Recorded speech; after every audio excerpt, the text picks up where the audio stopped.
Saya dah cerita tadi 8 faktor yang tuan-tuan kena ambil kira. Tapi lama-lama bila tuan-tuan bela sendiri, tuan-tuan tahulah keperluan ayam tu macam mana. Kita boleh kenal daripada behavior ayam tu macam mana. Kita tahulah kita jaga tu betul ke tidak kan. Okey, baik. Hari ni saya ada satu berita gembira lah.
Assalamualaikum warahmatullahi wabarakatuh. Sahabat-sahabat Atuk, saya mendoakan tuan-tuan semua sihat walafiat, insya-Allah.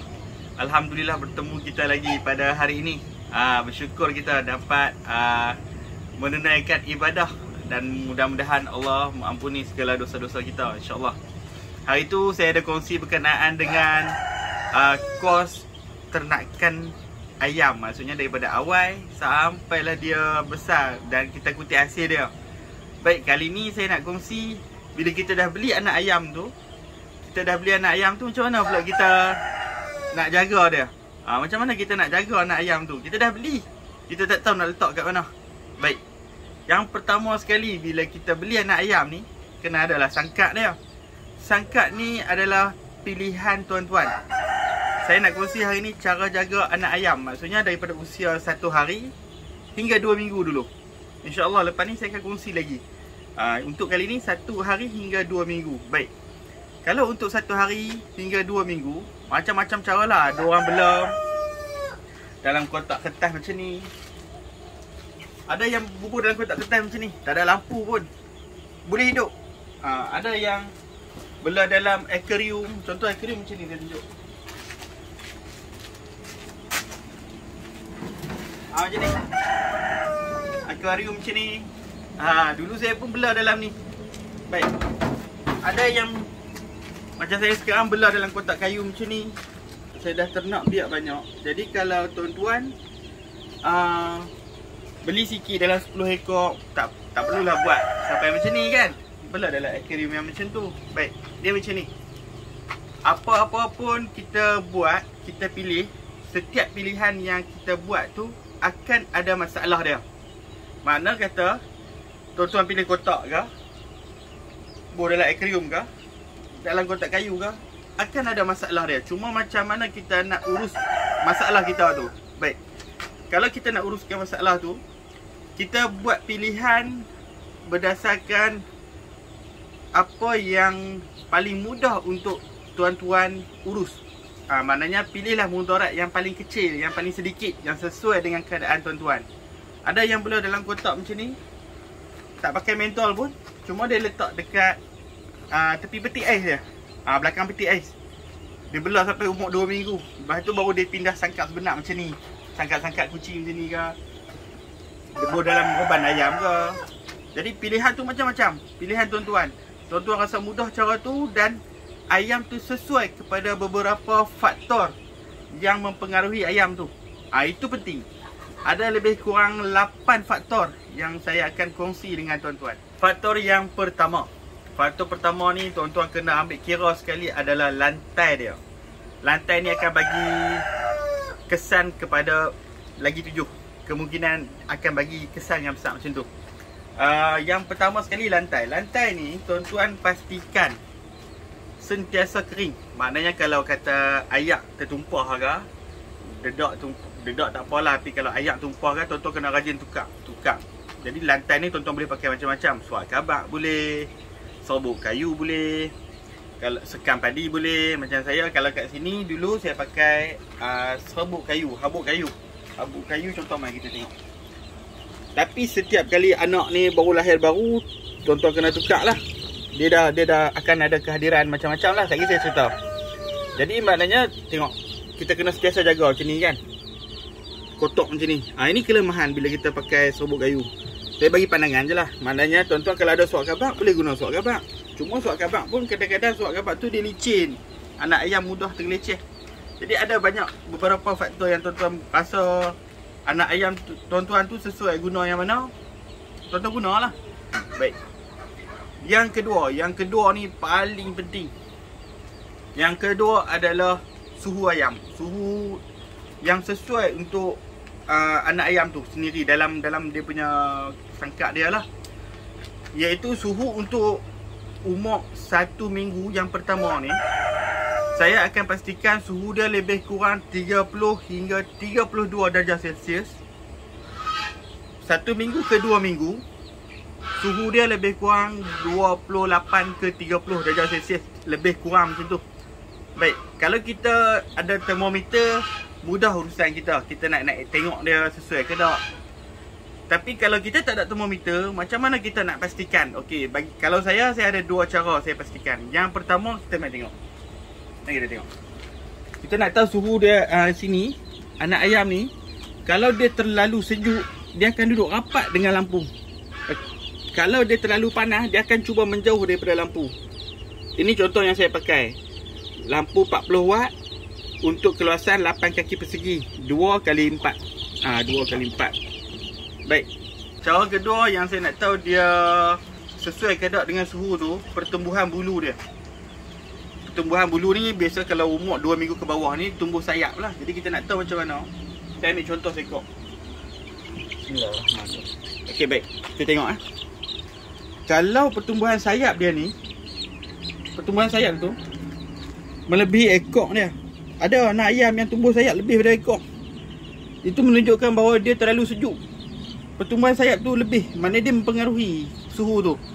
Kalau dia terlalu panas, sayap ni dia akan jadi macam botak. Dia tak meluruh, cuma sayap ni dia lambat naik sebab dia terlalu panas. Maknanya anak ayam ni pertumbuhan dia tengok pada kesan suhu untuk dia beradaptasi dengan suhu tu. Jadi kita nak mudahkan anak ayam ni, suhu yang tadi saya kata tu, 1 minggu 30 hingga 32, 2 minggu 28 hingga 30, lebih kurang macam tu. Jadi bila umur dia 2 minggu ke atas, saya dah letak di dalam ni lah. Suhu dia di sini lebih kurang 27 darjah Celsius. Ini lebih kurang. Nak kata tepat tu tak lah, sebab kita ada perubahan cuaca semua kan. Tapi sebab ayam kita tahan lasak, alhamdulillah sini dia boleh hidup. Okey, baik. Yang ketiga saya nak kongsi berkenaan dengan cahaya. Cahaya ni sebenarnya dia bukanlah satu keperluan, maksudnya dia perlu, tapi kita jangan terlalu sangka anak ayam ni tersangat perlukan cahaya. Sebab cahaya ni kita tak boleh bagi dia cahaya yang terlalu terang, terlalu over bright. Kalau dia terlalu terang, macam kita lah, kita duduk 24 jam dalam tu dengan cahaya yang terang, rosak mata kita kan. Jadi saya cuma pastikan cahaya tu hanya sekadar cukup. Maknanya dia tak terlalu terang dan tak terlalu gelap. Kalau tuan-tuan nak stabilkan pencahayaan dan suhu dia, saya cadangkan tuan-tuan guna lampu yang jenis infrared tu. Itu kalau tak cukup suhu, tuan-tuan boleh guna yang tu lah, infrared tu. Dia keluarkan cahaya warna merah. Yang tu best. Cuma kat sini saya tak pakai. Saya tahu saya tak perlu, saya tak pakai. Kalau saya rasa saya perlu, saya pakai. Okey tuan-tuan. Yang keempat adalah udara bersih. Udara bersih ni maksudnya laluan udara tu tuan-tuan pastikan tak terlalu padat lah. Mari kita tengok. Saya tengok dekat sikit. Dan ni umur dia lebih kurang dalam 8 ke 10 hari. Kita biar open air macam ni lah. Cuma kita ada tutup lah bahagian bangunan ni, kita tutup. Jadi laluan udara dia tak ada bau. Dia cuma bau habuk kayu sikit je. Tai ayam pun kita tak bau. Jadi lalat pun tak ada. Kalau tuan-tuan tengok memang tak ada lalat. Laluan udara tu pastikan ada. Kalau kita bela dalam akuarium pun kita tengok betul-betul adakah ada laluan udara dia elok. Walaupun akuarium besar tu jangan pergi bubuh sampai 20 ekor kan. setakat 10 ekor okey lah. Okey tuan-tuan, yang kelima adalah pemakanan. Hari tu saya ada kongsi tentang kos pemakanan ayam tu, dedok dia pakai banyak mana kan. Cuma saya boleh bagi tahu bila dia waktu anak, dia tak ada istilah purata berapa gram dia makan. Dia ada jadual dia. Kalau tuan-tuan tengok, ada jadual pemakanan dia berapa gram. Tapi saya tak catu. Sebab saya tak nak mengganggu pertumbuhan anak ayam tu. Banyak mana dia nak makan, saya bagi je. Saya takkan catu.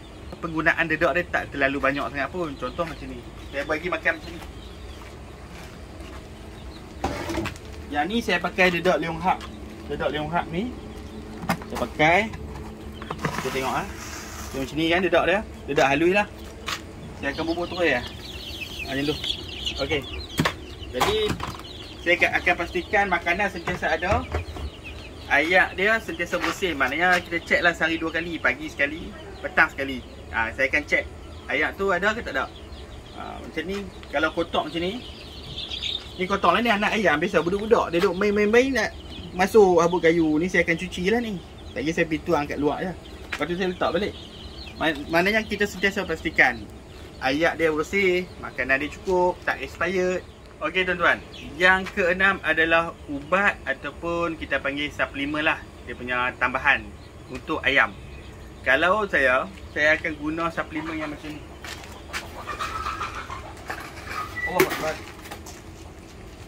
Ini salah satu contoh suplemen lah. Suplemen ayam, vitamin ayam ke. Setiap botol tu dia ada dia punya, kita panggil apa sukatan dia. Kita beli tu kita bacalah dekat sukatan dekat botol tu berapa dia bagi kan. Kalau macam saya ni, satu ni saya gunalah satu penutup ataupun 2 penutup 1 liter ni. Dia ikut pada sukatan botol yang ada tu. Ada yang jenama medium, ada banyak pilihan dekat kedai-kedai haiwan unggah ni lah. Cuma tuan-tuan pastikan dia ada expired juga. Tuan-tuan kena pastikan suplemen tu tak expired. Jangan kita asyik gairah nak bagi ayam tu vitamin sekali expired. Tak elok lah. Okey. Benda ni yang ni mudah, lebih kurang kalau kat kedai pun dalam bawah RM7 sebotol. Ada yang RM8. Tengoklah, ada yang bagi EM pun bagus. EM pun bagus. Cuma sajalah kadang-kadang saya bagi yang ni. Saya bagi vitamin macam ni. Jenama apa tu? Ostelin. Okey. Yang ketujuh ni adalah kita kata ancaman luak lah. Ancaman luak ni contohnya, saya bagi contoh tikui, kita kena jaga. Tikui ataupun semut. Bila kita buat habuk kayu ni, taik-taik anak ayam jatuh, lepas tu ada ayak tumpah, dia ada kelembapan di bahagian bawah lantai tau. Walaupun kita nampak bahagian atas cuma kering, tapi bahagian bawah tu dia lembab. Jadi dia akan panggil kehadiran semut-semut merah, semut hitam. Jadi kita tak perasan benda tu. Tuan-tuan kena rajin tengok lah. Sebab semut ni bila dia ketik kaki anak ayam tu, dia akan keluar bisa-bisa yang menyebabkan kaki dia kono macam tu. Ini yang saya tengok kat sini lah. Alhamdulillah buat masa sekarang ni tikus belum ada lagi serangan. Ulat pun belum ada. Cuma semut tu ada. Sebab sini dalam kawasan dusun ni ada semut hitam yang di bawah pokok rambutan tu. Kita tengok contoh yang kena dengan semut nampak macam biasa tapi okey. Okey tuan-tuan tengok. Ni semut kena serangan semut, dia berbisa sampai kaki dia capit terus. Dia sampai dia jadi macam ni. Ini nanti saya akan merawat dia lah. Saya akan cabut benda ni, saya cuci balik. Tapi itulah dia punya ni dia ada bengkok macam ni. Tu bengkok kena dengan semut, dia jadi macam ni. Sebelum ni dia okey, sihat. Kesian kat dia. Jadi tuan-tuan kena jagalah benda-benda tu. Saya pun bila ternak ayam tak terlepas daripada kena benda tu. Jadi saya kongsilah pengalaman apa yang ada kat sini. Baik, yang ke-8. Ke-8 ni adalah penyakit. Penyakit ni pun kita tak boleh nak elak. Maknanya biasalah dalam 100 ekor tu mesti ada 2-3 ekor yang sakit. Jadi macam mana kita nak kenal ayam tu sakit? Apa tindakan kita? Macam saya akan tengok, kita tengok macam ni simptom-simptom dia. Dia lesu. Dia akan cuba asingkan dia daripada kawan-kawan dia. Contoh macam ni, kita tengok yang hujung ni. Cuba nampak tak yang hujung ni? Kita try pegang. Sakit apa? Kita tengok. Oh tak, dia tidur. Oh dia tidur, dia okey. dia lesu, kita kena check lah dia lesu ke. Kalau lesu, apa simptom dia. Kadang-kadang anak ayam tu sesemua ke. Kalau tanya saya akan asingkan. Terus asingkan. Sebelumnya kita asingkan macam ayam tadi tu, saya akan asingkan. Bubuh di sangkak lain. Yang tu sajalah yang saya dapat kongsi pada hari ini lah, InsyaAllah. Okey tuan-tuan, saya dah cerita tadi 8 faktor yang tuan-tuan kena ambil kira. Tapi lama-lama bila tuan-tuan bela sendiri, tuan-tuan tahulah keperluan ayam tu macam mana. Kita boleh kenal daripada behavior ayam tu macam mana. Kita tahulah kita jaga tu betul ke tidak kan. Okey baik, hari ni saya ada satu berita gembira lah untuk tuan-tuan semua. Alhamdulillah. Mai kamera kat saya. Okey. Assalamualaikum sahabat-sahabat, kawan-kawan sekalian, video-video sekalian. Atuk alhamdulillah selamat pulang daripada tanah suci Makkah Al-Mukarramah dan juga Madinah Al-Munawwarah ya. Dua-dua sampai. Selamat. Sihat walafiat. Dan Atuk harap tuan-tuan sekalian seperti Atuk ni semua sihat walafiat, bergembira semua. Dan insya-Allah tuan-tuan dapatlah sedikit ilmu ya. Seperti Atuk tak ada ni, anak Atuk menyampaikan juga berita-berita ni. Atuk tengok alhamdulillah kita semua, walaupun Atuk di Mekah sana, Atuk tengok video-video ni semua, semuanya best belakang. Okey, Atuk harap kita semua bergembira dan kita akan berjumpa lagi video akan datang. Assalamualaikum, bye-bye. Sempoi.